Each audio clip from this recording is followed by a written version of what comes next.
Welcome back, fantasy sports fans, to the Fantasy Sports League Fantasy Recap. This week's episode is brought to you by our new sponsor, Taco Takeout. If you're craving takeout, then you're craving tacos. Now let's take a bite out of this game and crunch into the recap. Week 3 gave us quite the matchup, with the Taco Knights going up against 99 Problems Pitt's Aint 1. Now, 99 Problems is one of the toughest teams in the entire Fantasy Sports League, and the Taco Knights, on the other hand, are the weakest team in the league. A lot of sports fans saw this matchup and immediately thought, this one wasn't even going to be worth watching, because we all know what the outcome will be, and the outcome was exactly what you thought it would be, with 99 Problems Pitt's Aint 1 taking the win over the Taco Knights, 180 to 144.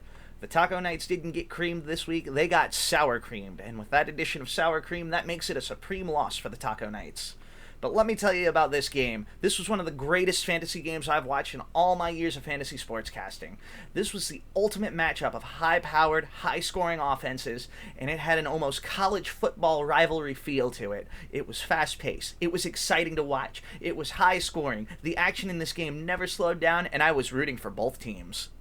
The game changers for this week were definitely the quarterbacks on both sides, and they put on quite the air show, combining for 8 passing touchdowns and 700-plus passing yards.